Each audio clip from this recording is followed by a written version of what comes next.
नमस्कार, loud India TV पर आपका स्वागत है। और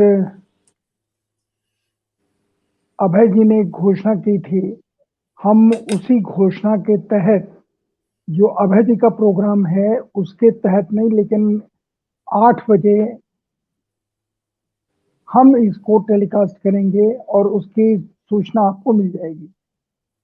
अभय जी, एक संयोग है कि इस समय जो 3 लोग हैं और दर्शक जिन 3 लोगों को देख रहे हैं, उनमें आपका और सुधींद्र भदौरिया का नाम तो सभी लोग जानते हैं। आप दोनों में से मैं ही थोड़ा-सा अपरिचित हूँ, लेकिन मैं एक चीज़ को देख रहा हूँ और बहुत मुझे गर्व होता है ये कहने में कि ये तीनों जो शख्सियत हैं, खासकर अभय दुबे जी और सुधींद्र भदौरिया जी, ये अपने ऐसे ऐसे पुत्र हैं जिन्होंने अपने पुत्र होने के संयोग को सार्थक किया है। और मैं जिस चीज़ को अभय जी आप नहीं जानते हैं और सुधींद्र भी बहुत कम जानते हैं, सुधींद्र जी के माता-पिता कमांडर अर्जुन सिंह भदौरिया और श्रीमती सरला भदौरिया, इन दोनों का जो जिस तरह का जीवन रहा है, जिस तरह के आंदोलन में इन्होंने जीवन गुजारा है और जिस तरीके से समाजवाद के लिए इन्होंने अपना सर्वोच्च एक तरीके से बलिदान किया। आपातकाल के समय जब वो बरेली जेल में थे कमांडर साहब, इनके नाखून वहाँ जेलर ने उखड़वाए थे। उँगलियों के और पैर के नाखून प्लास से खिंचवाया था उनको। कमांडर साहब अर्जुन सिंह जी भदौरिया, उनका तो मैं बहुत प्रिय था ही, बल्कि वो मेरे साथ बहुत सारी जगहों पर गए, यहाँ तक कि कुछ ऐसी जगहों पर भी गए जहाँ पर वो शायद अपने मन से नहीं जाते। लेकिन वो बनारस में एक अवधूत भगवान राम हैं, जो अब नहीं है हमारे बीच में, उनके पास भी गए थे। और सुधींद्र को अब अभय जी एक चीज़ आपको बता दूँ कि सुधींद्र जी की माता श्रीमती सरला भदौरिया और मेरी माँ उर्मिला भारती और एक तीसरी विष्णु प्रभाकर जी बहुत बड़े साहित्यकार हुए हैं, उनकी बहन, ये तीनों गांधी जी के आश्रम में दांत काटी रोटी की जैसी दोस्ती थी इनमें। ये दुर्भाग्य की बात है कि जब ये लोग अलग हुए वहां से, उसके बाद ये लोग बहुत कम आपस में मिल पाए। जो उनकी तीसरी सहेली थी, जो विष्णु प्रभाकर जी की बहन थी, और वो महावीर जैन संस्था साहित्य मंडल के महामंत्री थे, उनकी पत्नी हुई, मेरठ में रहती थी और मैंने वहीं जाके उनके पैर छुए। और सुधींद्र की माँ तो सरला भदौरिया जी तो कमाल की महिला थी, जिस तरीके से उन्होंने आंदोलन किया। लेकिन आपके पिताजी के बारे में, जो जिसके ऊपर ये प्रोग्राम हम मुख्य तौर पे कर रहे हैं, वो एक कमाल के व्यक्ति थे और उन लोगों ने, कमांडर साहब ने और आपके पिताजी ने मिलकर के जिस तरीके से उस पूरे क्षेत्र के जनजीवन के ऊपर प्रभाव डाला था और जिस तरीके से उन्होंने लोगों को खड़ा किया। मुलायम सिंह यादव से मैं शुरू करता हूँ और बहुत सारे लोग थे जिनको खड़ा किया, जिसमें आपके पिताजी देवीदयाल जी बहुत प्रमुख थे और सुधींद्र के पिताजी। तो मेरा एक आग्रह है कि आप दोनों अपने पिताजी के बारे में तो ज़िक्र ज़रूर कीजिए, पर कोशिश कीजिए कि कमांडर साहब के बारे में जो चर्चा है वो अभय जी करें और आपके अभय जी के पिताजी के बारे में सुधींद्र इसकी चर्चा करें। ये मेरा आग्रह है। उसका रीज़न है तो वो व्यक्तित्व तो खिल के सामने आ जाएगा। और आप दोनों जिस तरीके के परिवार में रहे हैं, पैदा हुए हैं, जिस तरीके से आपने अपने-अपने जनक का, खासकर अपने पिताओं का नाम रोशन किया है, वो कमाल की चीज़ है। तो उस ये मैं कहते हुए काफ़ी गर्व अनुभव करता हूँ कि आप दोनों को मैं जानता भी हूँ और आप दोनों का स्नेह भी मुझे मिला है कई तरह से। तो मैं सबसे पहले सुधींद्र से कहूँगा कि वो आपके पिताजी की चर्चा करें और अभय जी उसके बाद आप कमांडर साहब की चर्चा कीजिए और हम लोग, इन लोगों ने कैसे उस समय के पूरे जनजीवन को डॉक्टर लोहिया के नेतृत्व में या दूसरे लोगों के साथ में किस तरीके से उन्होंने एक आपके पिता ने पत्रकारिता को लेकर के जिस तरीके से क्षेत्र में प्रभाव डाला, वो अद्भुत स्थिति थी। तो आप तो उनके साथ ही इमरजेंसी में जेल गए, सुजिंदर भी लगातार जेल में रहे।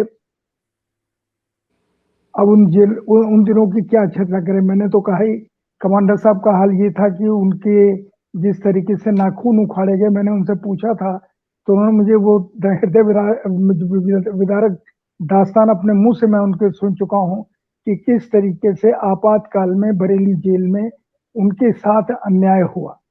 तो मैं सबसे पहले सुदिन से कहता हूं कि सुदिन जी शुरुआत करें, फिर अभय जी आप शुरुआत करें, या आप पहले शुरुआत करें, जैसा ठीक लगे। जैसा आप कहें। अभय हाँ अभय वैसे तो ज्ञान और की दुनिया में और बोलचाल और लिखने की दुनिया में मुझसे आगे हैं, पर उम्र में शायद मुझसे थोड़ा छोटे हैं। इसलिए मैं ये कह सकता हूँ, क्योंकि मेरा जन्म जो है जहाँ अभय का घर था, ये वहां पर साबितगंज में, उसके बगल वाले घर में मेरा भी जन्म हुआ था। तो हम लोगों का बड़ा लंबा रिश्ता रहा है उस हिसाब से। और जहां तक दुबे जी का प्रश्न है, देवी दयाल जी, उनका स्नेह जो मुझे मिला, मैं समझता हूँ अभय को अवश्य मिला होगा, पर उनकी मुझ पर एक विशेष कृपा रही।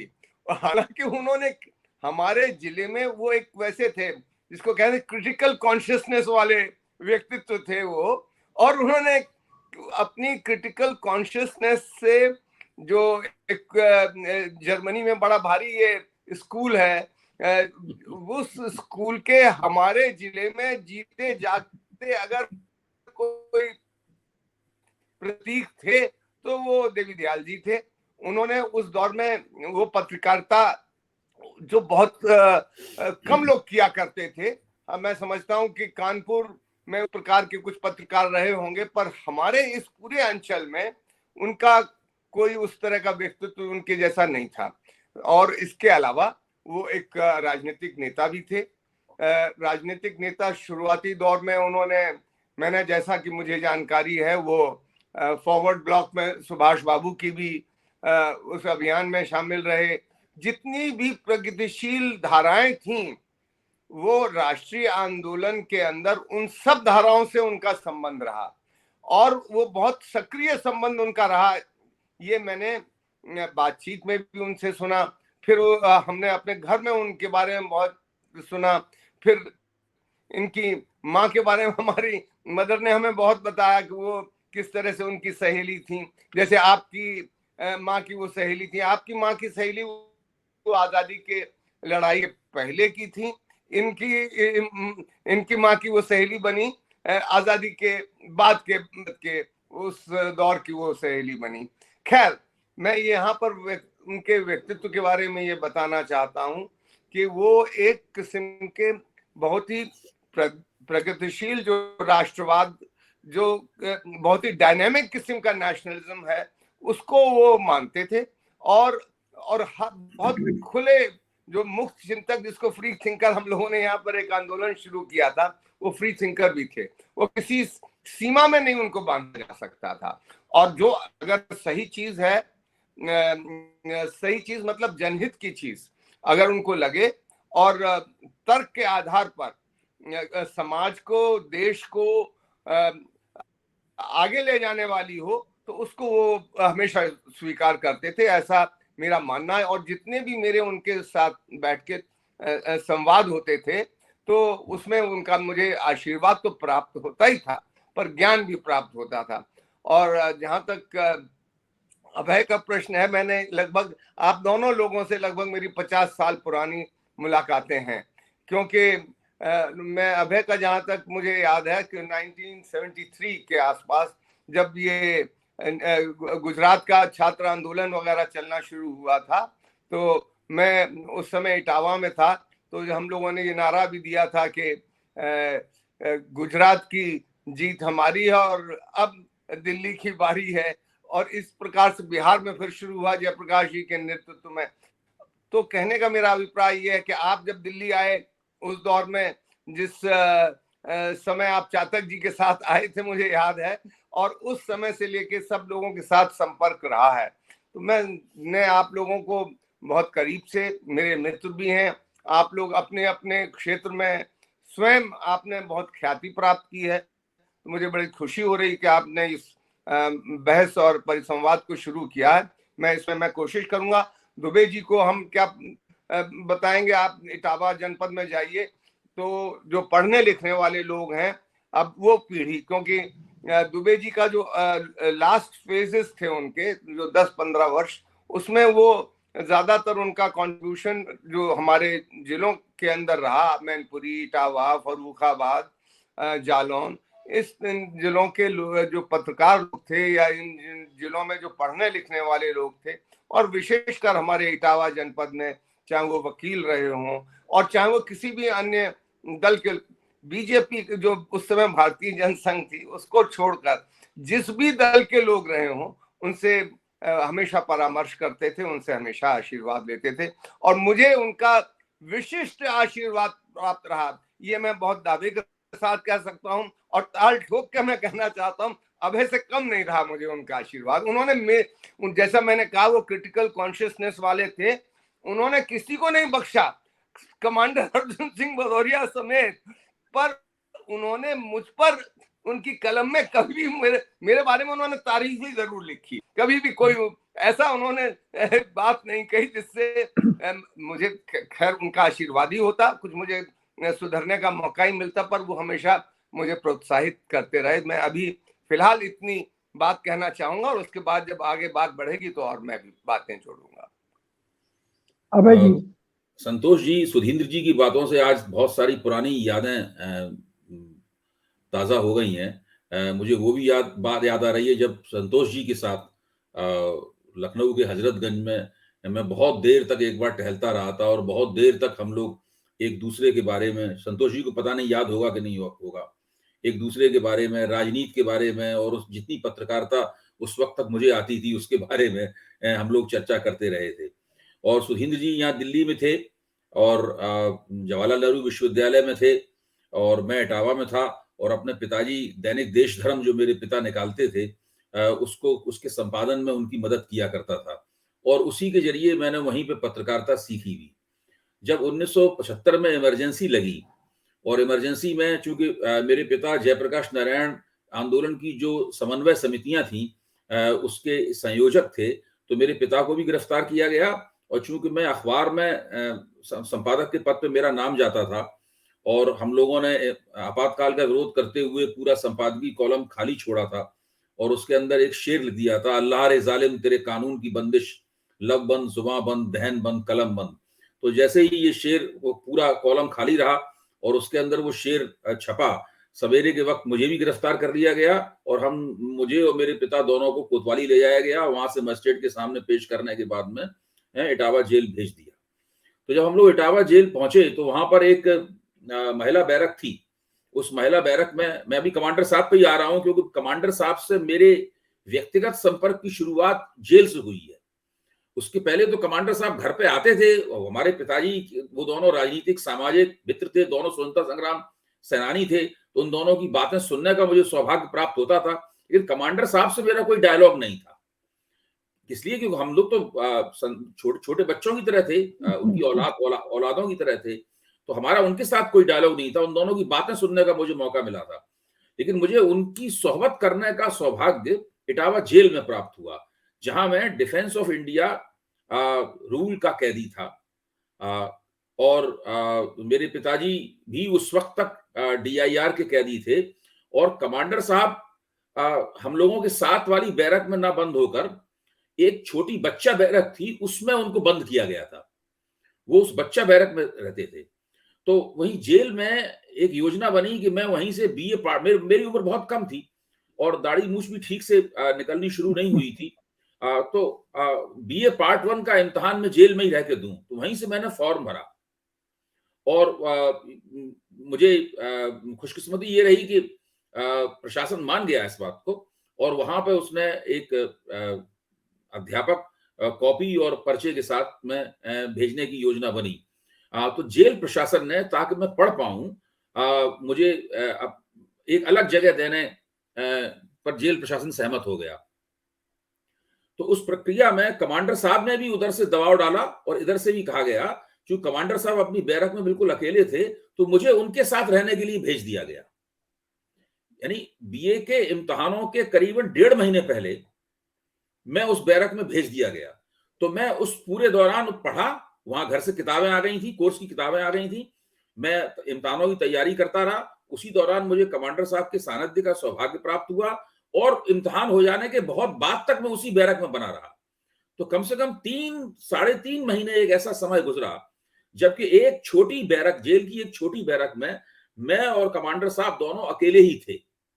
हम लोग एक दूसरे से बातें करते रहते थे, पुस्तकों की चर्चा होती थी और फिर कमांडर साहब के राजनीतिक और सामाजिक जीवन के अनुभव बिल्कुल फर्स्ट हैंड उन्हीं के मुंह से मुझे सुनने का सौभाग्य प्राप्त हुआ।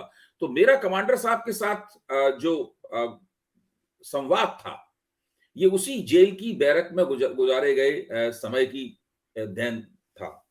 और तब मुझे पता चला कि जेल का जीवन जिया कैसे जाता है। और कमांडर साहब को तो उसमें महारत हासिल थी। उन्हें तो सन 42 के भारत छोड़ो आंदोलन के दौरान उन्होंने जो बगावती गतिविधियां की थी, जो क्रांतिकारी गतिविधियां की थी, उसमें उन्हें इतना लंबा कारावास सुनाया गया था। अगर हिंदुस्तान को आजादी न मिलती तो वो जीवन के अंतिम क्षण उन्हें जेल में ही गुजारना पड़ता। बिल्कुल।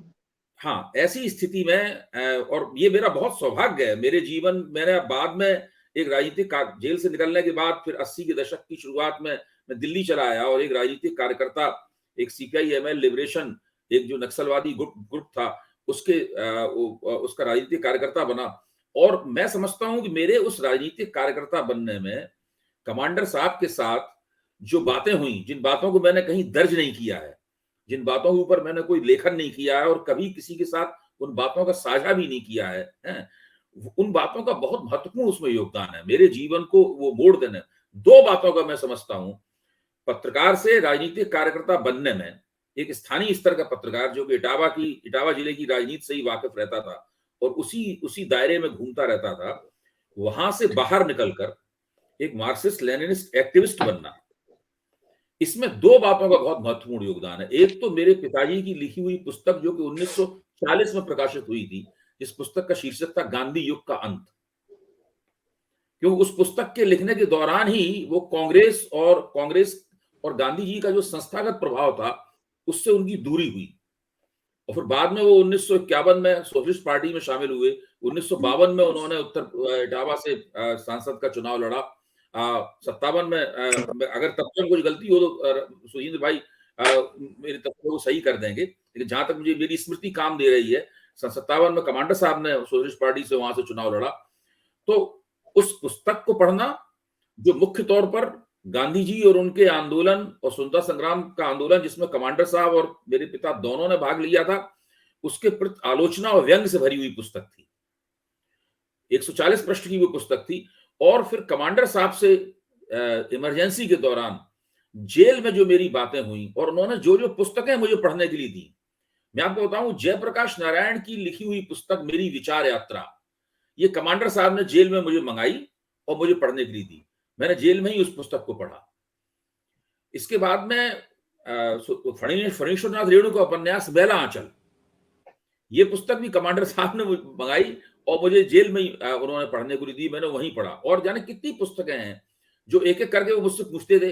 मेरा घर का नाम मुन्ना था, तो मुन्ना कह के ही मुझे बुलाते थे। वो कहते थे, मुन्ना तुमने ये किताब पढ़ी है, तुमने ये किताब पढ़ी है। तो जाहिर है कि मेरा तो एक अध्ययनशील व्यक्ति के रूप में एक तरह से मेरे जीवन के वो शुरुआती दौर था। और उस शुरुआती दौर में जिस तरह कमांडर साहब ने चुन कर मुझे उन 3 महीनों के अंदर पुस्तकें पढ़वाई, उससे मेरे ज्ञान में भी बहुत वृद्धि हुई, मेरे बौद्धिक मानस का उससे निर्माण हुआ। और आज जो कुछ मैं बोलता लिखता हूं उसकी बुनियाद बनी वहां पर जाकर। जाहिर है कि जेल से हम लोग निकल आए और उसके बाद फिर सार्वजनिक जीवन में, बौद्धिक जीवन में बड़े उत्साह के साथ भागीदारी करनी शुरू की, क्योंकि उम्र भी तब थोड़ी सी बढ़ गई थी, ज्यादा सोच समझ भी विकसित हो गई थी। और यहाँ जनता पार्टी की सरकार बन गई थी 1970 में दिल्ली में। फिर उत्तर प्रदेश में भी जनता पार्टी की सरकार बन गई और पूरी राजनीति पूरी बदल गई थी। कांग्रेस पूरी तरीके से बैकफुट पे थी।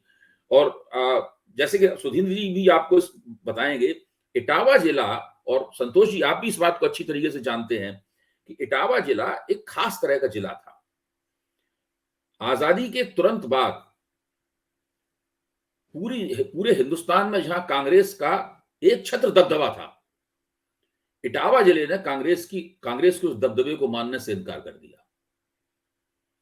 पहले चुनाव में ही कांग्रेस पूरा चुनाव नहीं जीत पाई। दूसरे चुनाव में तो खुद कमांडर साहब सांसद बने इटावा से, और 67 तक आते आते इटावा से कांग्रेस का लगभग पूरा सफाया हो गया। 67 में सब जगह सोशलिस्ट पार्टी के लोग जीते, उसमें मुलायम सिंह यादव पहली बार जसवंत नगर से विधायक हुए, कमांडर साहब दूसरी बार वहां से सांसद बने।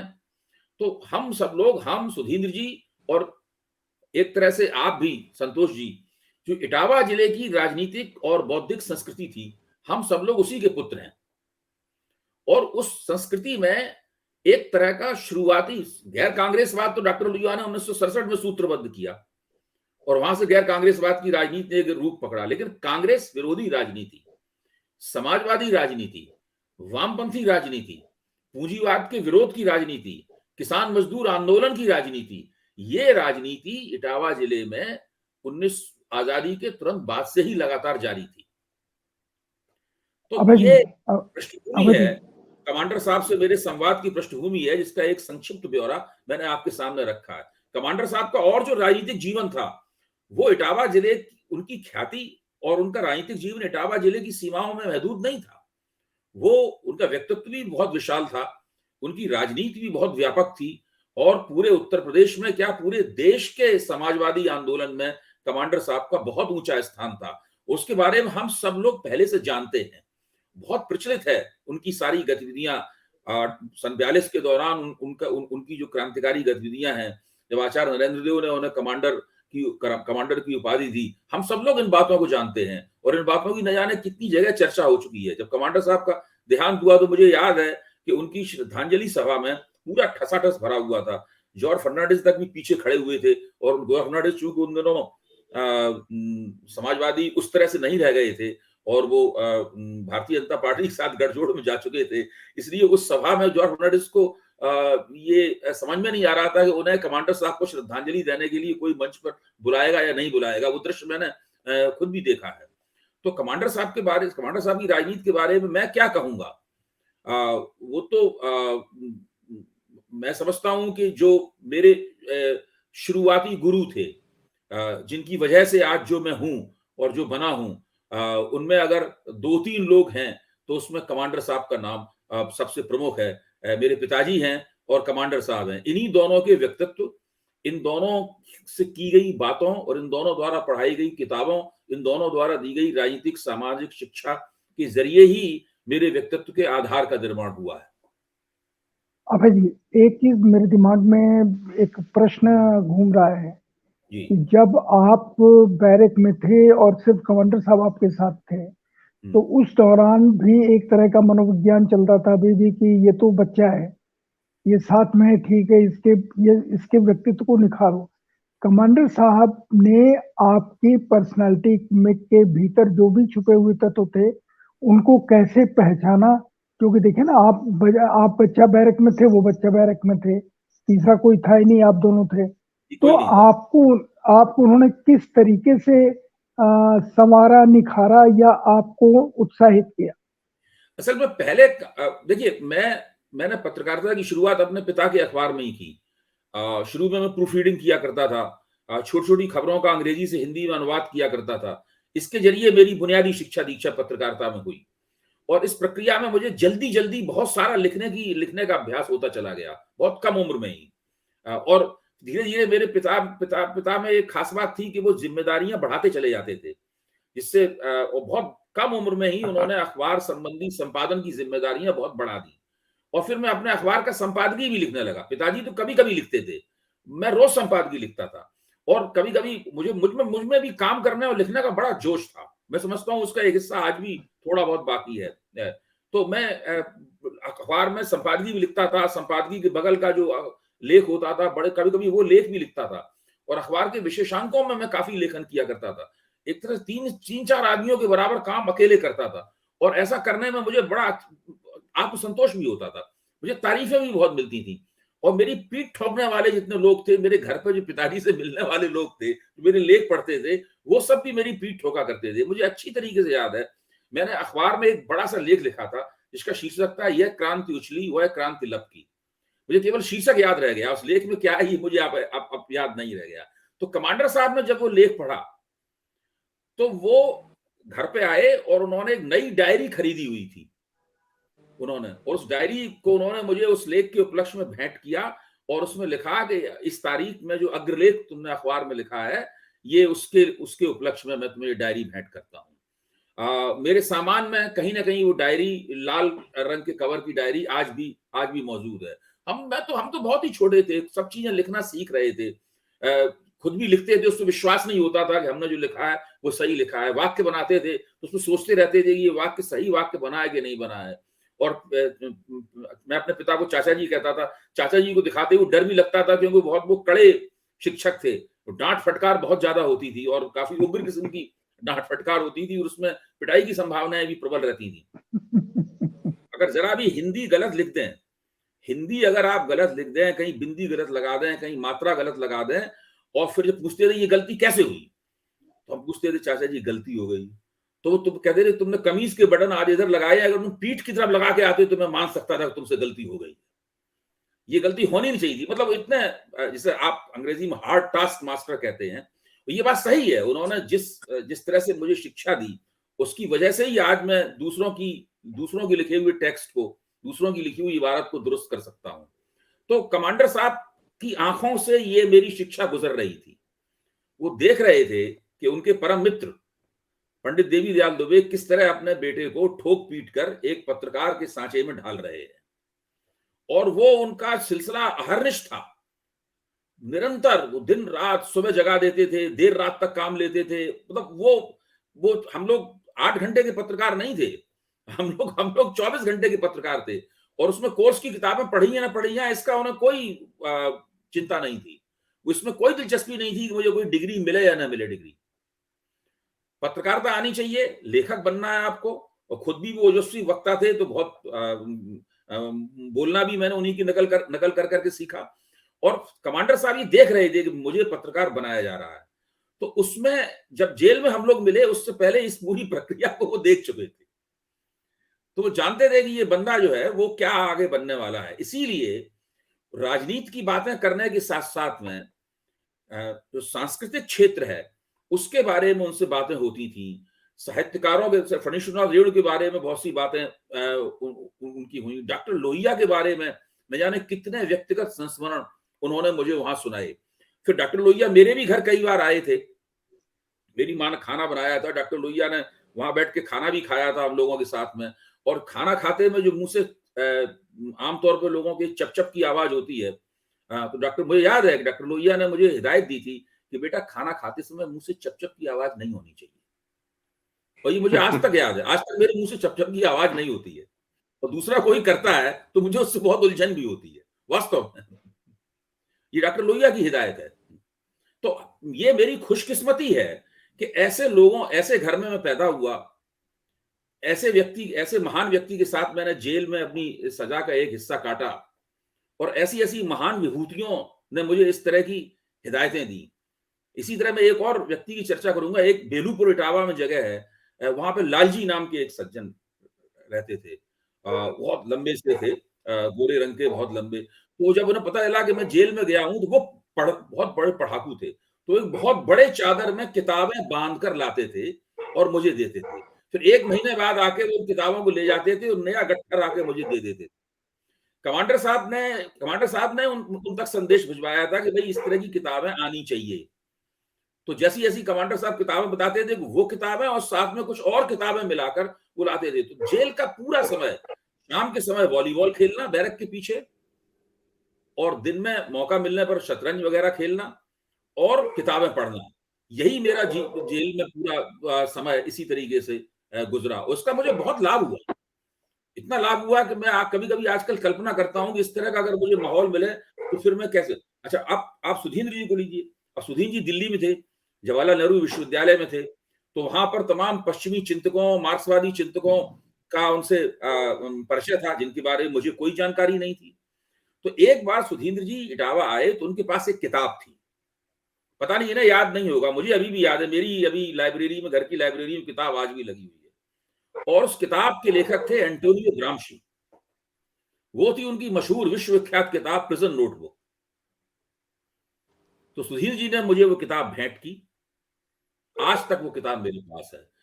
इटावा में रहते हुए, जब इटावा में एंटोनियो ग्राम्शी नाम के किसी व्यक्ति से कोई भी परिचित नहीं था, तो सुधीर जी ने मुझे उस महान मार्क्सवादी चिंतक का परिचय कराया। और आज जब मैं भाषाओं और उनके इतिहास के ऊपर काम करता हूं,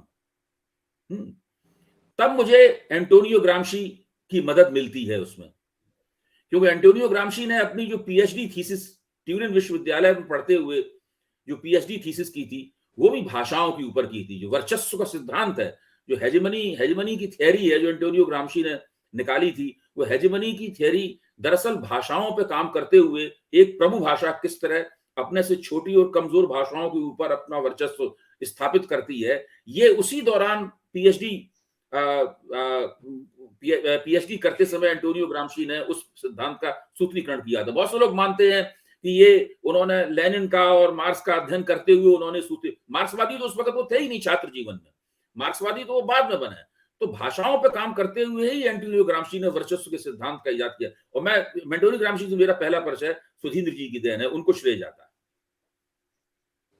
सुधीन जी, अब एक सवाल मेरे दिमाग में आता है, क्योंकि आपका जो पूरा परिवार है वो परिवार भी एक अजीब तरीके का क्रांतिकारी परिवार है। आपकी बहन, आपके बहनोई, आपकी माँ, आपके पिताजी, इन सब लोगों का आपके ऊपर किस तरह का प्रभाव पड़ा, और आपके व्यक्तित्व के निखार में कमांडर साहब का पिता के नाते या एक बड़े राजनेता के नाते, क्योंकि आपके पिताजी तो इतने कमाल के थे कि मुझे याद है कि एक तरफ मुरारजी भाई की सरकार गिर रही थी और मैं एसपी सिंह साहब जो हमारे एडिटर थे और उदय शर्मा जी, हम तीनों की इतनी मदद उन्होंने की थी उन आखिरी दिनों को लिखने में, जो मुरारजी देसाई के आखिरी दिन थे जब सरकार गिर रही थी। और जिस तरीके से उन्होंने मेरा परिचय कराया जगजीवन बाबू से, मुरारजी भाई ने मुझे इंटरव्यू आपके पिताजी के कमांडर साहब के ही कहने से दिया था। और उन्होंने मुझे कमांडर साहब ने ये कहा था कि संतोष, वहां एक डब्बा रखा होगा जिसमें काजू रखे हैं, वो काजू रख करके अगर खाओगे तो मुरारजी को अच्छा लगेगा, और नहीं खाओगे तो तुमको घूरेंगे। तो छोटी छोटी टिप्स, और उसके बाद उन्होंने जिस तरीके से बताया था और जिस तरीके से हम लोगों ने आखिरी दिनों के बारे में लिखा, जनता पार्टी सरकार के बारे में, और जिस तरीके से खुद चंद्रशेखर जी के बारे में कमांडर साहब ने बताया था, वो सारी की सारी पूरी रिपोर्ट सुरेंद्र जी ने भी उसमें लिखा, उदयन भाई ने लिखा, और मैं तो था ही इन तीनों के साथ एक सबसे छोटे सिपाही के नाते, मैंने भी बहुत लिखा। लेकिन उसकी जड़ में आपके पिताजी थे जिन्होंने छोटी छोटी टिप्स मुझे दी थी। आपके ऊपर आपके परिवार के लोगों का, खासकर आपकी माँ का और आपके पिताजी का किस तरीके का प्रभाव पड़ा आपके पूरे विकास यात्रा में? देखिए, मैं जैसा अभय ने बताया कि मैं बहुत छोटी उम्र में दिल्ली चला आया था, लगभग 5 वर्ष की मेरी उम्र रही होगी। उस समय दिल्ली चला आया तो यहाँ स्कूल से लेके विश्वविद्यालय तक की मैंने पढ़ाई की। और उस दौर में जब मैं यहाँ पर आया था, तब दोनों ही लोग इतने एक्टिव पॉलिटिकल लाइफ में थे कि उनका मुझे कोई भी आशीर्वाद उस प्रकार का जो ज्ञान वर्धन वाला नहीं मिला।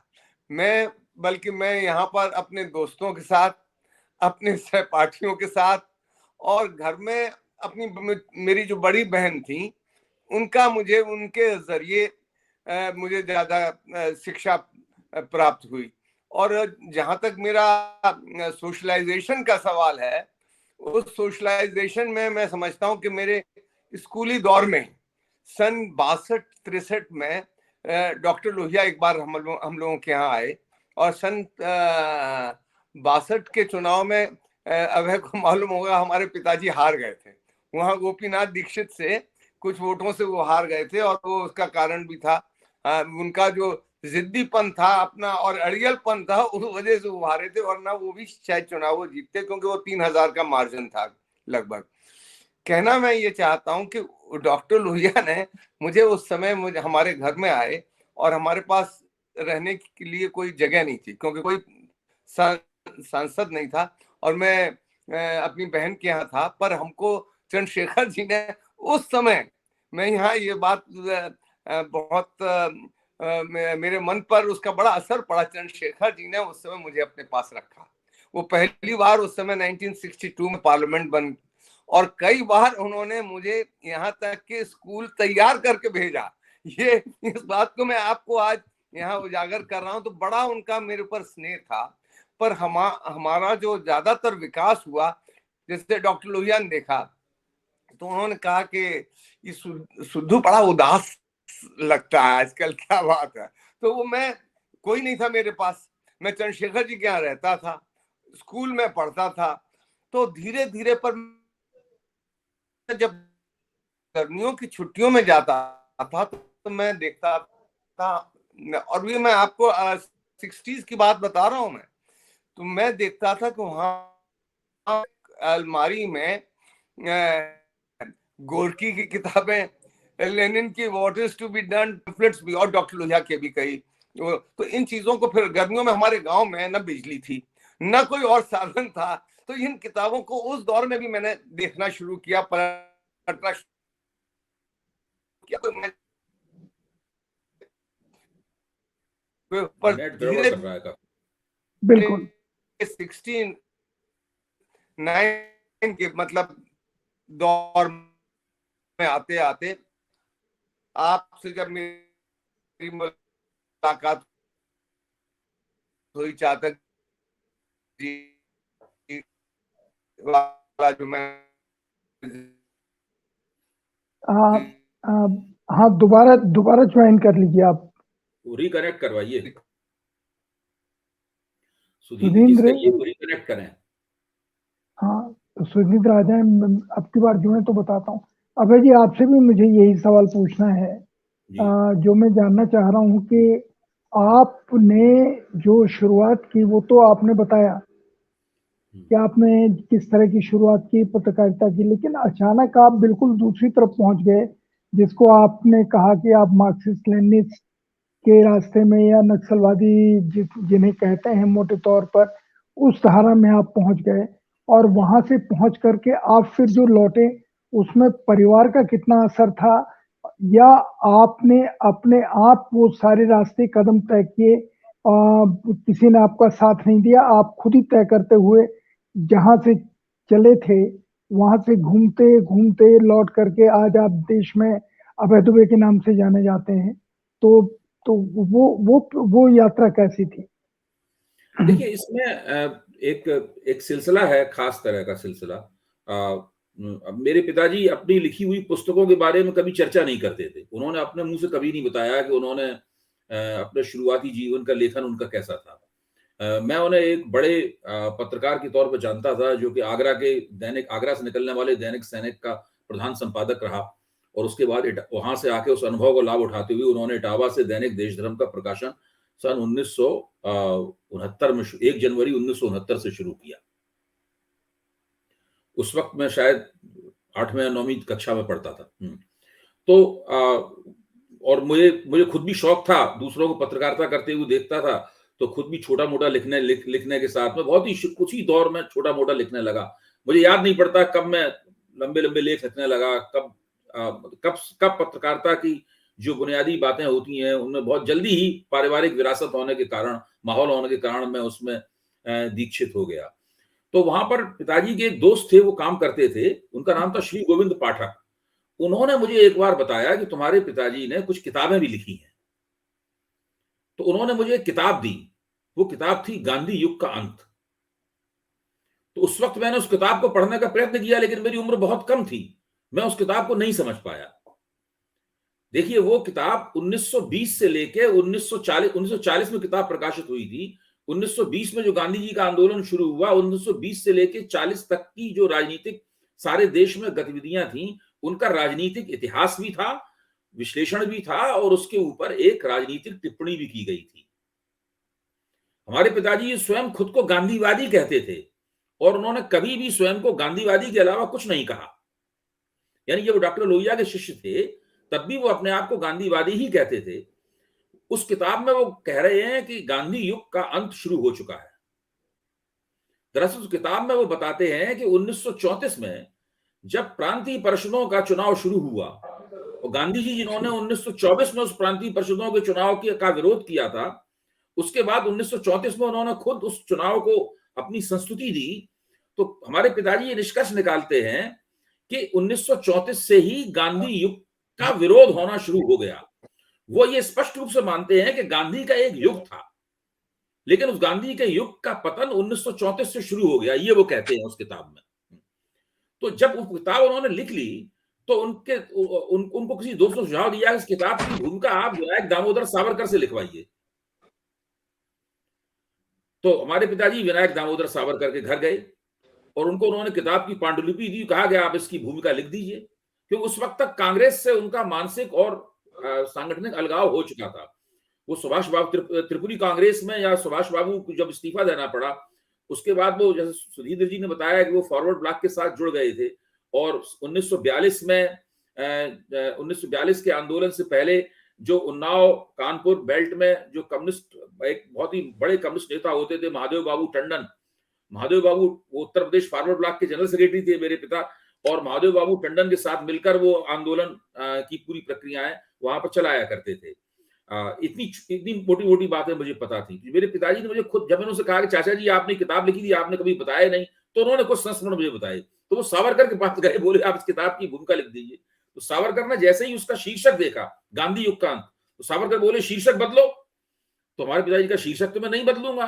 तो बोले गांधी का तो कोई युग था ही नहीं, उस युग का अंत कैसे हो सकता है? सावरकर ने कहा सावरकर तो बहुत गांधी विरोधी थे। तो मेरे पिता ने कहा नहीं, मैंने इस किताब में साबित किया है कि गांधी का एक युग है, गांधी का एक युग है, उस युग के अंत की शुरुआत हो चुकी है। सावरकर ने उस किताब की भूमिका लिखने से इनकार कर दिया। तो हमारे पिताजी चले आए, फिर उन्होंने किसी से भूमिका नहीं लिखवाई, उन्होंने स्वयं भूमिका लिखी। अपने कुछ मित्रों के साथ में उन्होंने एक प्रकाशन खोला और उस प्रकाशन में प्रकाशन की पहली पुस्तक वो प्रकाशित हुई। दूसरी पुस्तक भी उन्हीं की लिखी हुई प्रकाशित हुई। इसका शीर्षक था जागृत स्वप्न। वो एक कुछ भावुकतापूर्ण निबंध थे उसके अंदर, और भावुकतापूर्ण निबंधों के जरिए अपने वक्त की जो ठोस समस्याएं थी उनके ऊपर रोशनी डालने की उन्होंने कोशिश की थी। ये पुस्तक मैंने नहीं पढ़ी, ये पुस्तक मुझे पढ़ने के लिए दी गई थी, लेकिन मैं उस पुस्तक को पढ़ नहीं पाया, या मुझे कहें तो उस पुस्तक को पढ़ने में कोई आनंद नहीं आया।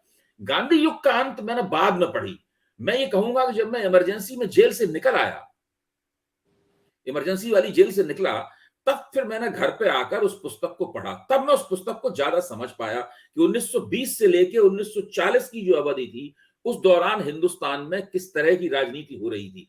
वो पूरी पुस्तक गांधी जी और उनकी राजनीति के प्रति सम्मानजनक शब्दों का इस्तेमाल करते हुए एक व्यंग्यात्मक टोन में है, एक व्यंग्यात्मक स्वर में है पूरी किताब।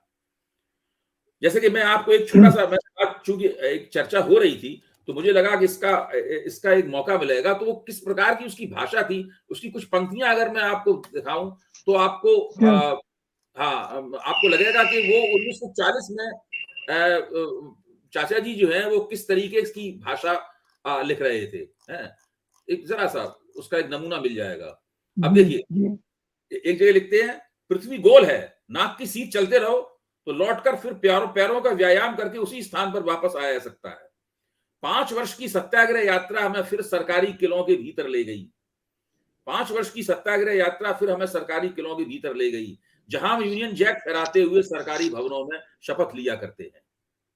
जहां हम यूनियन जैक फहराते हुए सरकारी भवनों में शपथ लिया करते हैं। हाँ, यात्रा का अनुभव हमारे पास अवश्य रह गया है, वरना कितनी तरक्की हमने की। किसके लिए? इसके लिए 1940 के भारतवर्ष को देखना चाहिए। अब देखिए, ये आप एक नमूने के तौर पे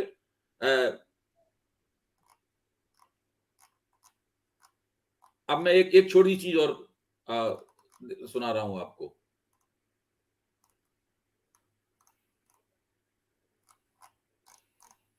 खैर, दिखलाना यह है कि गांधी जी की जय बोलकर कांग्रेस ने विधान पर ऐसा कब्जा किया, 11 सूबों में से 8 सूबों में कांग्रेस की सरकारें कायम हो गई।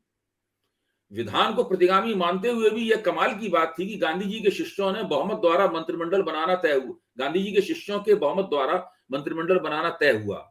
सचमुच में बालू से तेल निकालने का प्रयत्न करना बहुत ही सराहनीय है।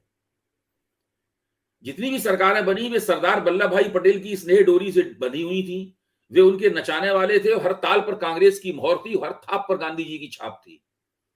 अभी तक लिखने का तात्पर्य यह था कि गांधी युग की मुख्य मुख्य क्रांतियों से यदि उसे क्रांति कहा जा सके, पाठक परिचित हो जाएं और अपने दिमाग से मैं एक चित्र बनाएं कि सत्याग्रह के सहारे कितना आगे चल पाए हैं, उन्होंने आजादी की कितनी मंजिल तय कर ली है और क्या वे गांधी जी के इस रास्ते पर चलकर अब इस काबिल हो पाए हैं कि चलाचल लगाए रहने पर भी आजादी की देवी के दर्शन कर पाए।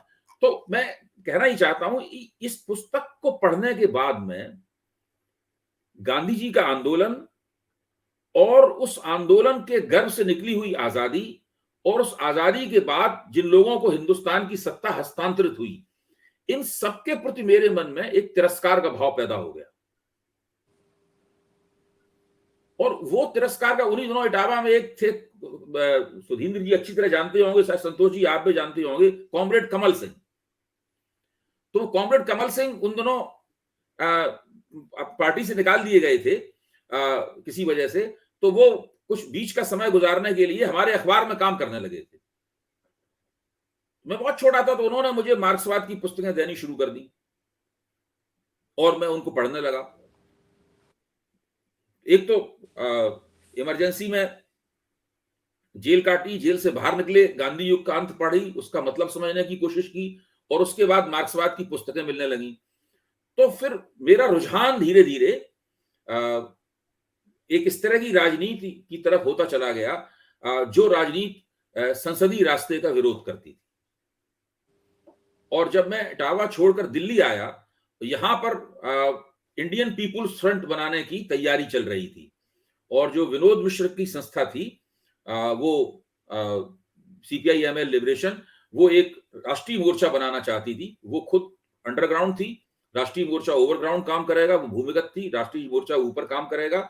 और इस तरीके से चुनाव में विश्वास न करने वाली जो राजनीतिक शक्तियां सारे देश में थी, उनको संगठित करके एक मंच पर लाया जाएगा। इस तरह से इंडियन पीपुल्स फ्रंट की स्थापना हुई। मैं उसकी तैयारी समिति का सदस्य बना, फिर मैं उसके सचिवालय का सदस्य बना। उसका उद्घाटन हम लोगों ने प्रोफेसर रजनी कोठारी से उन्हीं दिनों मुलाकात हुई। वो उस दिनों PUCL, people's union for civil liberty के अध्यक्ष थे। हम, आनंद स्वरूप वर्मा वगैरह सब लोग गए और रजनी कोठारी से अनुरोध किया। रजनी कोठारी आए, उन्होंने हिंदी में भाषण देकर उस इंडियन पीपुल्स फ्रंट के स्थापना सम्मेलन का उद्घाटन किया। ये वो सिलसिला था जिससे मैं इटावा के अखबार में काम करते करते दिल्ली आते आते CPI-ML का कार्यकर्ता बन गया। आपने सवाल पूछा था इसलिए मैंने ये बताया, हालांकि आज का विषय उससे ये थोड़ा सा व्यतिरेक हो गया। नहीं, व्यतिरेक नहीं होगा, बहुत अच्छा लगा। पर आज जो सबसे परेशानी की बात है कि इंटरनेट सुरेंद्र जी की बात हमको सुनने नहीं दे रहा है, क्योंकि बहुत सारी चीजों क्यों गड़बड़ हो रहा है मुझे समझ में नहीं आ रहा है। पर सुधींद्र से हम ये जरूर जानना चाहेंगे कि सुधींद्र, आप चंद्रशेखर जी के आपके प्रति स्नेह का क्या, आपने उसका कारण क्या तलाशा? क्योंकि सुधींद्र ऐसे व्यक्ति हैं जिनको चंद्रशेखर जी ने बिल्कुल अपने बच्चे की तरह तो पाला ही पाला, बल्कि सुधींद्र चंद्रशेखर जी की यात्रा के राष्ट्रीय संयोजक थे। जिस यात्रा ने चंद्रशेखर जी को इस देश को समझने के लिए, जिसको वो कहते थे कि मैंने इस देश को समझा अपनी यात्रा में, और जिन जिन चीजों का उन्होंने जिक्र किया, उस पूरी यात्रा का संयोजन सुधींद्र भदौरिया ने किया। तो वो सुधींद्र भदौरिया जिसे मैं जानना चाह रहा था कि वो चंद्रशेखर जी ने आप ही को क्यों चुना इस यात्रा के संयोजन के लिए। और इतना ही नहीं, आप उनके घर में थे, उन्होंने आप में क्या खूबियां देखी कि उन्होंने जितनी भी अपनी शक्ति हो सकती थी आपको एक क्रांतिकारी समाजवादी नेता के रूप में ढालने में उन्होंने वो पूरी शक्ति लगाई। अब सुधींद्र, मुझे नहीं पता आप बोलेंगे तो इंटरनेट कितना सुनने देगा हमें, पर ये एक सवाल मेरे दिमाग में था, बाकी सारे सवालों से अलग। देखिए, वैसे तो मुझे जो चंद्रशेखर जी का जैसा मैंने जिक्र किया उसके बारे में मैं बताऊंगा, पर उसके पहले मैं ये भी बताना चाहूंगा कि मुझे डॉक्टर राम मनोहर लोहिया का भी बड़ा स्नेह मिला। वो था थोड़े समय के लिए, क्योंकि वो सन 67 में उनका निधन हो गया। पर गर्मियों में जब वो दिल्ली में यहाँ रकाबगंज रोड में रहते थे, मेरी उम्र मुश्किल से 9-10 वर्ष की थी, तो वो उनका एक सख्त हिदायत थी हमारे घर पे कि शाम को इसको भोजन ये मेरे साथ किया करेगा। तो मैं जब जाता था टहलते हुए घूमते हुए नॉर्थ एवेन्यू से रकाबगंज रोड पर, उनके घर पर 7 नंबर रकाबगंज रोड था, तो मुझे याद है कि वो प्रतीक्षा किया करते थे। और जब तो उस प्रकार का एक शायद हमारे पिताजी का जो तमाम नेताओं से एक संबंध रहा, उसका मुझे शायद ये लाभ भी प्राप्त हुआ इन सब लोगों पर। चंद्रशेखर जहां तक ये उनके साथ जयप्रकाश जी के आंदोलन, उसके पहले तो बचपन का वो दौर था।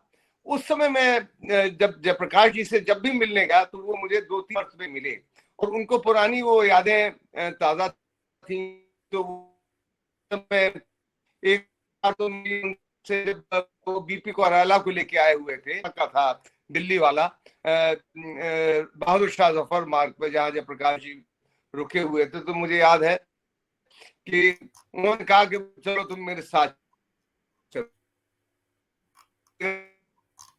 साउथ एवेन्यू लेन। और उसके बाद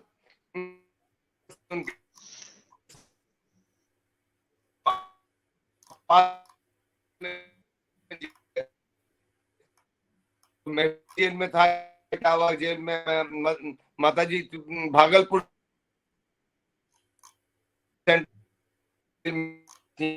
और बाबूजी पहले इटावा से लेके फिर चले गए। कोई इंटरनेट की प्रॉब्लम तो नहीं आ रही है? आ रही है, पूरी आ रही है। प्रॉब्लम आ रही है आवाज क्या? टूट टूट, आपकी आवाज टूट टूट कर आ मेरी रही है। आवाज आ पा रही है कि नहीं? कभी आती है, कभी नहीं आती है। अभी इस समय आ रही है? अभी आ रही है, बोलिए। तो चलिए, मैं ये कह रहा था कि जब वो पदयात्रा का तो प्रसंग बाद में आया सन 80 में, जब मुझे उन्होंने अपनी राष्ट्रीय कार्यकारिणी। तो अभय जी, मुझे लगता है कि आज का प्रोग्राम हम यहीं रोकते हैं जी। और एक बार फिर जो आपके अनुभव राष्ट्रीय राजनीति को लेकर के हैं और सुरेंद्र के अपने अनुभव हैं, इनको लेकर के एक बार फिर बातचीत करेंगे। और तब सुरेंद्र से भरोसा, ये मतलब उनसे आग्रह करेंगे कि आप ऐसे बैठिए जहाँ से कम इंटरनेट काम करे वहाँ का, क्योंकि आज तो नहीं मुझे लग रहा है कि इंटरनेट शायद कुछ। नेट ठीक हो जाए, अभी आज ही हो जाए तो इंटरनेट का बहुत प्रॉब्लम आ रही है बीच बीच में, बात टूट जा रही है। मैं ये कह रहा था कि जब उन्होंने पदयात्रा करने का निर्णय लिया तो उसके पहले वो मुझसे पूछ रहे थे कि आउट ऑफ द बॉक्स हम क्या कर सकते हैं, कुछ ऐसी चीज करें।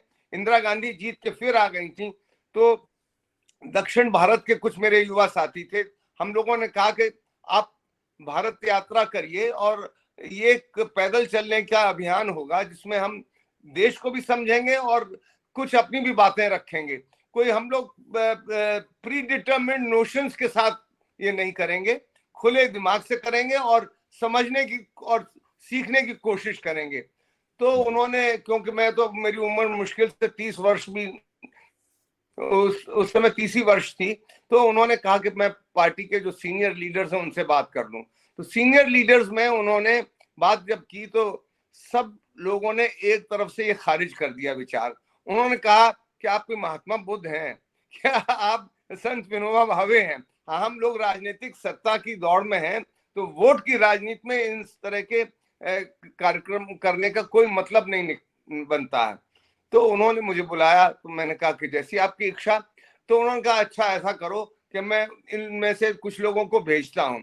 तो उन्होंने सरोजनी महिषी को, किशोर लाल को, उन्होंने, हरिवंश ने अपनी पुस्तक में इसका जिक्र किया है, जो इस समय उपाध्यक्ष हैं राज्यसभा के। इस बात को उन्होंने लिख के किताब में लिखा है कि चंद्रशेखर जी ने इन लोगों पर विश्वास किया कि ये कुछ रिपोर्ट ला के देंगे जिस पर हम पदयात्रा करेंगे।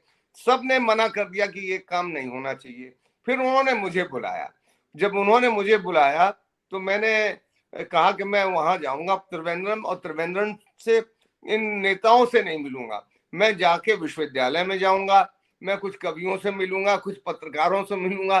तो मैं, आप तो जानते हैं, मैं यहाँ तक कि मैं बंबई भी आया उस दौर में, तो गणेश मंत्री जी से मिला।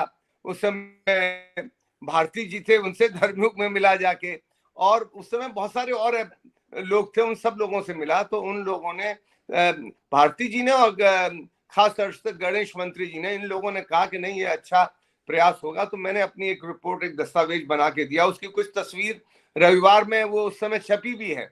रविवार में उदयन शर्मा ने मेरा इंटरव्यू किया था और उसको छापा भी था, पर वो उसको मैं तलाशता रहता हूँ, मुझे मिल नहीं रहा है वो। तो उसमें मैंने उनसे कहा कि आप पद यात्रा करिए। मेरी जो समझ कहती है कि इससे आपको और हम लोग जो करना चाहते हैं उसमें कुछ नयापन होगा। तो उन्होंने कहा कि तुम कह रहे हो तो कर लेते हैं, और पार्टी की तो इस तरह के कई ऐसे दौर आए। और संतोष जी, आपको मुझे आज भी याद है जब जिस दिन हमने पदयात्रा शुरू की थी, आप थे वहां पर। और जब आप शुरू के दिन, पहला दिन था, पहली रात, मुझे याद है कि हम लोग, मैं तो जाके हॉल में सो गया था, तो उन्होंने मुझे खुजवाया था। तो आप कहीं से आए, उन्होंने कहा चंद्रशेखर जी तुम्हें खोज रहे हैं। तो फिर मैं गया और फिर मैंने उनसे कहा, उन्होंने कहा कि नहीं तुम उस कमरे में रहो जहाँ पे मैं रहता हूँ, क्योंकि मुझे बहुत सारे इंस्ट्रक्शंस भी देने हैं, कुछ बातें भी समझनी है, और तुम पदयात्रियों के साथ ना रहकर मेरे पास हमेशा रहा करो। क्योंकि मैं, और उसी समय, उसके पहले तो संयोजक नहीं बनाया, तो उसी समय उन्होंने मुझे ये जिम्मेदारी दी। पहले जिम्मेदारी जरूर दी थी कि रूट तैयार करो और कौन कौन से हमें जगहों पर रुकना है, इस सब की जो एक लॉजिस्टिक्स है उसका मैं इंचार्ज था। उसके बाद उन्होंने कहा कि नहीं, इसकी जो वैचारिक आधार और पृष्ठभूमि भी बननी है ठीक से ठोस, उसका भी तुम्ही को तैयारी करनी पड़ेगी। तो फिर उसके बाद तो आपको मालूम है किस तरह से हम जब लोग चले, तो पदयात्रा के दौरान एक तरह का, जब बंबई आते आते वहां के अखबारों ने लिखना शुरू कर दिया था कि बवंडर आ गया है, ये चंद्रशेखर नहीं, एक बवंडर आ रहा है। और जेडी सेठी का एक मशहूर लेख छपा था इंडियन एक्सप्रेस में, उन्होंने ये भी लिखा उसके अंदर, एडिटोरियल आर्टिकल के अंदर, कि Chandrashekhar must not stop, he must continue this. तो वो एक बड़ी ऐतिहासिक घटना हो गई। तो वो चंद्रशेखर जी का उससे मेरे ऊपर बड़ा एक स्नेह और आशीर्वाद, और मैं ये समझता हूँ कि वो मेरे साथ हमेशा रहा। और फिर उसके बाद जो हुआ वो सब के आप दोनों लोग आप जानते हैं, वो मैं हमेशा उनके साथ रहा, उनके उस जीवन काल के अंदर, जब भी वो एक्टिव रहे और जब वो स्वस्थ रहे, तब भी मैं हमेशा उनके पास जाता आता रहा। और उनका पूरा विश्वास था उनके, बल्कि परिवार के लोग कहते हैं, कुछ ईर्ष्या भी रखते हैं कि जितना तुम पर उनका प्यार था उतना हम लोगों को नहीं मिला, ये भी कहते हैं वो। बिल्कुल, बिल्कुल। तो अभय जी, आज का प्रोग्राम समाप्त करते हैं, पर मुझे ऐसा लगता है कि एक चीज मेरी समझ में आई आज, जो आपने अभय जी जो आप बता रहे थे आखिर के दिनों का, और सुधीन जी जो बता रहे थे, वो ये कि ये आप लोग एक जीवित इतिहास जो घटा है उसके प्रत्यक्षदर्शी हैं, और उस जीवित इतिहास को और ज्यादा थोड़ी सी बातचीत करनी चाहिए, क्योंकि अब हमारे यहाँ राजनीतिक इतिहास लिखने की परंपराएं खत्म हो गई। बहुत कम लोग हैं जिन्होंने लिखा है। चंद्रशेखर जी लिखवाते लिखवाते चले गए, बल्कि मुझे उन्होंने इतना ज्यादा लिखवाया, लेकिन वो सारे के सारे मेरे जो टेप उन्होंने कराए थे वो सारे के सारे मेरे पास से गायब हो गए जब मैं लखनऊ से दिल्ली आ रहा था। वो मेरा इतना बड़ा लॉस हुआ जिसके बारे में मैं कुछ कह नहीं सकता। उन्होंने मुझे कम से कम नहीं तो 3 महीने 4 महीने लगातार पूरी राजनीतिक घटनाओं के खुद से जुड़ी हुई सारी घटनाएं रिकॉर्ड करवाई थी। उनके जो अपने दोस्त थे उनमें बहुत सारे साथ थे, लेकिन जो नुकसान हो गया वो तो हो गया। तो मुझे लगता है अभी भी हमारे बीच में सुरेंद्र भदौरिया हैं, अभय दुबे हैं, और आप लोगों से अगर हम दोबारा बातचीत करें और वो जो इतिहास जिसको आपने आंख से देखा है उसके बारे में थोड़ी सी और अगर बातचीत करें, क्योंकि सुधींद्र ने अभी जो आखिर में चंद्रशेखर जी वाली बात बताई, इसमें बहुत सारी ऐसी चीजें जो छूटी हुई हैं, जिनके लिंक्स को ये जोड़ सकते हैं, आप भी डॉट्स को जोड़ सकते हैं। तो एक बार इनको सामने लेके आएंगे तो ज्यादा अच्छा है, इसलिए मैं आप लोगों से आग्रह करता हूँ एक छोटी कि सी बात मैं, और मैं कह दूं, कमांडर साहब का एक जी निजी संस्मरण मुझे याद आ रहा है वो ये है कि जब मैं जेल में उनके साथ था, जैसे पता है कि मैं तो बालक ही था, तो वो तब मुझे एहसास हुआ कि उनको भोजन के बारे में और भोजन के स्वास्थ्य पर पड़ने वाले प्रभावों के बारे में बड़ी गहरी जानकारी है। ये लोग जिंदगी भर खाना खाते रहते हैं और तरह तरह का खाना खाते हैं, लेकिन इस तरह की जानकारियां लोगों को होती नहीं। कम लोग होते हैं जो इन चीजों की तरफ गहरा ध्यान देते हैं। गांधी जी में भी बहुत इस बात की क्षमता थी कि किस चीज का क्या प्रभाव है, किस वक्त खाना चाहिए, कितना खाना चाहिए और कैसा स्वास्थ्य उससे बनता है, कैसे बिगड़ता है, ये सारी बातें, किसकी तासीर क्या है, ये कमांडर साहब को बहुत थी। तो हरी मिर्च के कितने गुण हो सकते हैं, और हरी मिर्च, जैसे कि वो जेल में एक हरी मिर्च, 2 ही हरी मिर्चें थी उस वक्त हम लोगों के पास, एक मेरे पास थी, एक उनके पास थी, और जो दोनों मिर्चें थोड़ी कुम्हलाई, गर्मी के दिन थे, थोड़ी कुम्हलाई हुई थी। तो मैंने उनसे कहा कि बाबूजी ये तो कुम्हलाई हुई मिर्च है, मुरझाई हुई है। तो उन्होंने कहा इससे क्या होता है, ये ग्रीनिश तो है। मुझे अभी तक याद है, ये ग्रीनिश तो है। फिर उन्होंने मुझे वहीं पे जहां नहाते थे बैरक में बाहर, हम लोग जो पानी का हौज बना हुआ था जहां बैठ कर नहाते थे, वहीं बैठ के ये सारी बातें हो रही थी। वो हम लोग सब नहाने की मुद्रा में थे हम दोनों, हैं। तो वो उसी तरह तौलिया बांधे बैठे हुए बातें कर रहे थे। तो वो बताया उन्होंने कि एक हरी मिर्च का क्या असर होता है, अगर मिर्च का एक दाना भी आपके पेट में रहे तो आपको किस तरीके से, आपको लू नहीं लगेगी या आपको कभी हैजा नहीं होगा। बहुत सारी चीजें उन्होंने मुझे बताई। तो उन्हीं दोनों धीरे धीरे मैं मांसाहारी भोजन करना सीख रहा था, वरना हम लोग परिवार से तो शाकाहारी थे। तो उन्होंने उसके लिए मुझे बहुत प्रोत्साहित किया। हालांकि वो खुद नहीं खाते थे, शायद उनका हाजमा इतना अच्छा नहीं था, तो खुद नहीं खाते थे। तो वो उन्होंने जेल में से इस तरह के लोगों की व्यवस्था की, उनको बुलाया और मेरे लिए मांसाहारी भोजन भी बनवाया उन्होंने, नियमित रूप से उन्होंने मांसाहारी भोजन बनवा के मुझे खिलाया। तो ये, और चूंकि जेल का जीवन किस संतोष और अदा के साथ गुजारा जाता है, ये चीज बहुत, मैं समझता हूं मेरे मन पे इसकी बहुत बड़ी छाप पड़ी। सारी जिंदगी मैंने किताबें पढ़ी हैं, किताबें लिखी हैं, किताबों के ऊपर चर्चाएं की हैं, वो तो ठीक है, वो तो मेरा एक बौद्धिक अनुशासन है जिसमें मेरे पिताजी की प्रमुख भूमिका है और कमांडर साहब की भी भूमिका है। लेकिन जेल का जीवन किस अदा के साथ में, किस मस्ती के साथ में, किस दिलचस्पी के साथ में, किस रस के साथ में गुजारा जाता है, ये बात तो कमांडर साहब में ही मैंने देखी। बाकी इटावा के बहुत सारे राजनेता एक बैरक में एक साथ बंद थे और उनमें किस तरीके के झगड़े हुआ करते थे, क्या जूतन पैजार हुआ करता था, ये सीन भी मैंने अपनी आंखों से देखा है। अभय जी, कमांडर साहब के बारे में, उन्होंने सांसद बनने के से पहले का जो उनका जीवन है, जिसमें उन्होंने उस पूरे क्षेत्र में खासकर बागियों को, डाकुओं को जिस तरीके से उन्होंने प्रेरित किया, प्रोत्साहित किया, ये सारी चीजें लोगों के पास नहीं है। एक सरकार ने, सरकारी प्रकाशन ने कोई एक किताब छापी है, चंबल के महानायक, सुधीन जी नहीं, क्या नाम कमांडर है? साहब ने इससे काफी पहले, जब मैं पहाड़गंज में रहता था, एक नींव के पत्थर नाम की 2 खंडों में एक श्रृंखला उन्होंने प्रकाशित की थी, जिसमें पहले खंड में मैंने भी कुछ थोड़े बहुत मदद करने की कोशिश की थी। वो मेरे पास है, वो दोनों काफी बृहद हैं और सुधींद्र जी के पास भी होगा। उसमें बहुत विस्तार से उस जमाने के बारे में चर्चा है। हाँ, तो मेरा कहना है कि वो जो चर्चा है, जी मैं ये कह रहा हूं कि वो जो पहला खंड है उसमें उन्होंने स्पष्ट लिखा है, और अभय का उन्होंने उसमें उल्लेख किया है कि ये अभय के बिना सहयोग के ये नहीं हो पाता, क्योंकि एडिटिंग और पूरा लिखने में सहयोग, एक एक चीज बारीकी से देखना, पढ़ना और प्रकाशन तक जाना, ये मैं समझता हूँ कि अभय का उसमें बहुत बड़ा योगदान था। पर ये जो नेशनल बुक ट्रस्ट ने निकाली है, उसमें उनके पुराने जो लिखे हुए उस दौर के तमाम कागजात थे, पुस्तक का हिस्सा था ये वाली। हाँ जी, हाँ, ये जो अभय जी जिस पुस्तक को दिखा रहे हैं, और उस पुस्तक को उन्हीं में से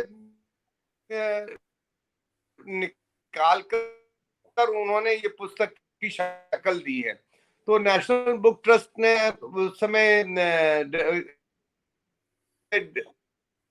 डायरेक्टर मेरे ख्याल से विपिन चंद्र, आज तक वो, तो ये अभी 75 वर्ष आजादी के मनाए जा रहे हैं, तो वो आंचलिक तौर पर किन लोगों ने बहुत राष्ट्रीय आंदोलन को या आजादी की लड़ाई को प्रभावित करने की कोशिश की, तो उसमें उन लोगों ने वो कागजात उनको मिले और उन्होंने फिर ये तय किया। तो उन्होंने मुझसे पूछा, तो मैंने कहा मुझे तो बड़ा खुशी होगी, और फिर उनका वो प्रकाशन आया। और आपको आप सब लोग जानते हैं, और खान संतोष भाई भी जानते हैं। अभय को तो मैंने ये पुस्तक भेजी भी थी, और संतोष भाई इसके कई समीक्षाएं भी आई, दैनिक जागरण, अमर उजाला और अन्य अखबार, हिंदुस्तान में भी इसका और जगह जगह इसके बारे में चर्चा हुई है। तो पर इसके प्रकाशन में इसका मुझे तो थोड़ा वो नाम, वो कॉपीराइट मिल गया, पर इसका अगर कॉपीराइट का हकदार कोई है तो वो अभय दुबे हैं, क्योंकि इनके बिना ये पुस्तक निकल नहीं पाती। तो इन्होंने उसमें बड़ा योगदान किया, इनका हक बनता है, उसका कॉपीराइट मिलना है, इनको चाहिए था, मुझे मिला है। तो अभय अगर कुछ मिलेगा तो उसको हम लोग शेयर कर लेंगे। तो सुधींद्र, सारी चीज के बावजूद मैं इस कार्यक्रम को समाप्त करते हुए एक आग्रह करूंगा कि बहुत सारी चीजें लिखी जाती हैं, छपती भी हैं, लेकिन वो जिन लोगों के पास उसका चित्र सही पहुंचना चाहिए, उनके पास तक पहुंचता नहीं है। तो मैं आग्रह यही करूंगा कमांडर साहब को लेकर के, ऐसी बहुत सारी बातें जो छुपी हुई हैं, जो लोगों को नहीं पता चल पाई या लोगों के पास तक नहीं पहुंची हैं, उनको लेकर के हम लोग एक दो प्रोग्राम करेंगे। और अभय जी ने भी अपने पिताजी का जो जिक्र किया, उनको लेकर के एक दो प्रोग्राम स्पेसिफिक घटनाओं पर आधारित इन कार्यक्रमों को हम करने की कोशिश करेंगे। और उसको करना इसलिए जरूरी है कि ये जीवित इतिहास को लोगों के सामने, खासकर उन लोगों के सामने जो पीढ़ी आप लोगों के साथ जिसने बहुत सारी चीजें देखी हैं, घटनाएं देखी हैं, वो पीढ़ी भी उसकी गवाह बने। अब कोई इतिहास को जानता नहीं है, जिस तरह आजकल के नए राजनेता आए हैं या नए राजनीति के विश्लेषक आए हैं, वो तो कमाल ही के ही लोग हैं। तो इसलिए वो एक सामाजिक जिम्मेदारी भी आप दोनों की बनती है कि हम इन लोगों के किए हुए कामों को न केवल रिकॉग्नाइज करें, बल्कि उसमें जितनी भी जानकारी हमारे पास है, क्योंकि हमने देखा है चंद्रशेखर जी बहुत सारी बातें बताते थे, जिसमें वो जब बताते थे तो पता चलता था कि चित्र क्या रहा होगा उस समय, कोई चीज कैसे हुई। अब जैसे मुझे ये सौभाग्य मिला कि चंद्रशेखर जी ने जनता पार्टी को लेकर के जो अपने पहले बयान दिए, जिससे कि जनता पार्टी के भीतर और मोरारजी को लेकर के उनका गुस्सा सामने आया, उसका वो सौभाग्य मुझे मिला है सारी चीजों का। तो मैं चाहता हूं कि सुधींद्र जी और आपके साथ मैं इस तरह के प्रोग्राम कुछ और करूं, ताकि देश के राजनीतिक इतिहास को हम लोगों के सामने ला सकें जितना हमें पता है, और वो आपकी सामाजिक जिम्मेदारी बनती है, ऐसा मुझे लगता है। तो सुधींद्र, आपको बहुत बहुत बधाई कि आप हमारे प्रोग्राम में इतनी देर तक रहे। और अभय जी, आपको इस प्रोग्राम का जो आपने आगाज किया, इसके लिए बहुत बधाई, क्योंकि आपने कहा, आप ही का ये सुझाव था कि कमांडर साहब के बारे में और आपके पिताजी के बारे में लेकर हम लोगों को कोई प्रोग्राम करना चाहिए, और ये प्रोग्राम इसी के लिए हो रहा है। हम इस प्रोग्राम को या इसकी श्रृंखला को हम आगे बढ़ाएं, इसमें आपकी मदद चाहिए, आप लोगों का साथ चाहिए। तो बस इतनी बातचीत करके मैं दर्शकों और जो लोग सुन रहे हैं और जो लोग जिसको पसंद करेंगे, देखेंगे, इसको आप देखें कि हम कोशिश करेंगे कि हम कल रात 8 बजे इसको आप इसी चैनल के ऊपर देख सकते हैं, लाउड इंडिया टीवी के ऊपर। इस प्रोग्राम को हम सामने लेके आएंगे और कोशिश करेंगे कि आप इसके ऊपर जो भी अपनी राय होगी, जो मशवरा होगा आप दें, उसको ध्यान में रखकर हम इस सीरीज को, इस श्रृंखला को आगे बढ़ाएंगे। तो इसमें बहुत बहुत आपको धन्यवाद। और अभय जी, आप तो धन्यवाद के पात्र हैं ही नहीं। नमस्कार।